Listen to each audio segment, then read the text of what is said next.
ይህ ቪዲዮ ለሴቶችና ሴት ልጆች ላላችሁ ወላጆች ነው። ዛሬ ይሄ ጋውን ለእኔ የመጨረሻ ቀን ከሱ ጋር የማሳልፈው ቀን ነው። ለምን ቪዲዮ አልሰራላችሁም ብዬ ነው። በዚሁ 2025 ከአዳማ ሳይንስ ቴክኖሎጂ ዩኒቨርሲቲ በአፕላይድ ማቴማቲክስ ተመራቂ ነኝ። አልሐምዱሊላህ ደስ በሚል ሁኔታ ተመርቅ ያለው። እዚህ ጋር እኔም ዛሬ ላወራችሁ የፈለግኩኝ ዛሬ እኔ ይሄ የምታዩት ስኬት፣ ይሄ የምታዩት ኮንክሉዥን አላህ ረድቶኝ እዚህ የደረስኩበት ቀን ነው። 16 ዓመት ይህንን ነገር ወላጄም እኔም ለፍተንበታል። ሞር ደግሞ አላህ እንዲሳካ ሆኖ ተሳክቷል። ነገር ግን እውነታውን እዚህ ጋር ማውራት የምፈልገው ትክክለኛ ሳቲስፋክሽን ማለት ትክክለኛ እውቀት ማለት የዱንያውንም በጣም አስፈላጊ ነው፣ ግን ይሄ ነው ትክክለኛ እውቀት ማለት።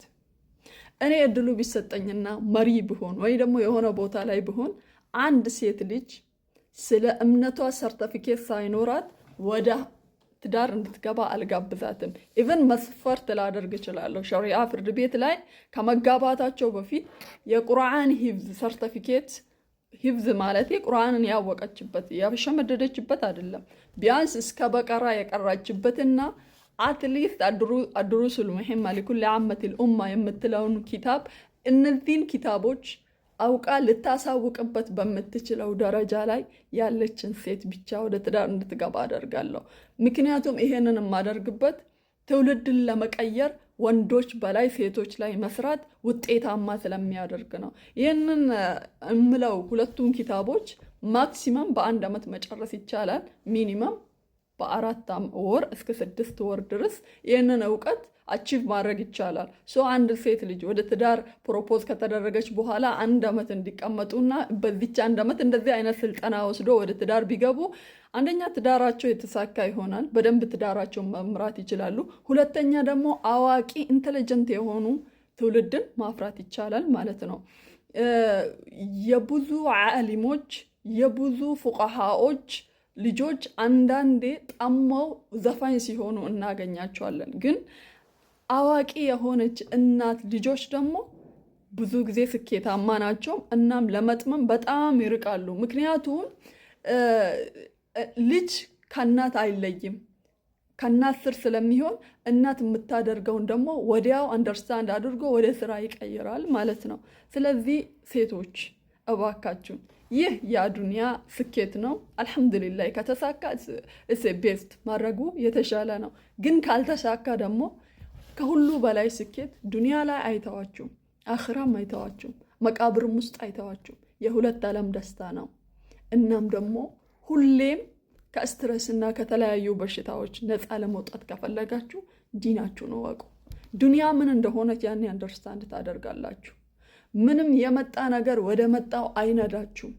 ዲፔንደንት ሆናችሁ በእምነታችሁ ላይ በሁለት እግር ትቆማላችሁ። ወላሂ እኔ ለምሳሌ መመረቁም አንድ ነገር ነው፣ ግን ደግሞ እኔ ከነበርኩበት ዩኒቨርሲቲ መመረቅ ደግሞ አልሐምዱሊላህ ለእኔ ትልቅ ስኬት ነበር። ብዙ ውጣ ውረዶችን አልፌበታለሁ፣ ብዙ መራራ ጊዜዎችን አልፌበታለሁ። ሴት ሆኖ ዩኒቨርሲቲ መግባት ደግሞ የሙስሊም ሴት ሆኖ ዩኒቨርሲቲ መግባት በጣም ትልቅ ቻሌንጅ አለው። ብዙ ሴቶች ከኛ ስር ቀርቷል፣ ብዙ ተማሪዎች ተባረዋል። አልሐምዱሊላህ እኔ ዛሬ ለዚህ በቅቻለሁ በአላህ እርዳታ። ነገር ግን እዚህ ጋር የተደሰትኩበት ደስታ ይሄንን ቁርአን ያወረድኩበትን ቀን ደስታ አይደርስም፣ ሊደርስም አይችልም።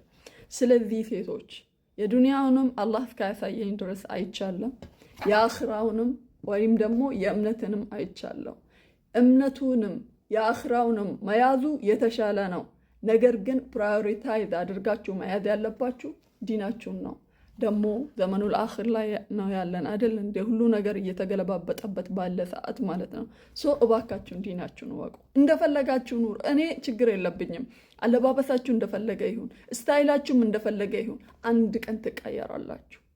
እኔ አምናለሁ፣ በዚህ ነገር አምናለሁ። ሁሌም አንድ ቀን ትለወጣላችሁ። ፈልጋችሁ አይደለም፣ ሳትፈልጉ ራሱ አላህ ይለውጣችኋል። ግን እናንተ ማድረግ ያለባችሁ እንደ አንድ የህይወታችሁ መርህ አድርጋችሁ ይሄንን ዲናችሁን እወቁት። ይጠቅማችኋል፣ አይጥላችሁም። ብትመረቁበትም ባትመረቁበትም ብትመደቡበትም ባትመደቡበትም ጸጸት የሌለው የዘላለም ጓደኛ ከዱንያም ከአኺራ የማይለየን ይሄ ቁርአን ነው። ሴቶች እባካችሁን ዲናችሁን እወቁ። እባካችሁን ዲናችሁን እወቁ። ቁርአንን እወቁት። ስፔሻሊ ደግሞ ሴቶች ከሴቶች ቁርአን መማር እድል ካገኛችሁ ፕሊስ ዱኢት አድርጉት። በደንብ ጠንክራችሁ ተከታተሉት። ምክንያቱም በሙሉ ልብ ያለምንም ውስዋስ ያለምንም አንዳንድ እንትኖች ቁርአንን ታውቁታላችሁ። ምክንያቱም ረሱል ሰለላሁ ዐለይሂ ወሰለም ድሮ የሚያደርጉ የነበረው ሴቶችን እንዲያስተምሩ ያበረታቱ ነበር። አሁን ላይ ግን እንኳን ሴቶች ዲን እወቁ ወንዶቹም ያናሃል ላይ የሌሉበት ደረጃ ላይ ነው ያለነው። ለማንኛውም አላህ ጥሩ ነገር ያምጣልን። እናም እኔ እንደ አንድ ሴትን ምከሪ ብባል ዲንሽን እወቂ ነው ምላት። አሰላሙ አለይኩም ወራህመቱላሂ ተዓላ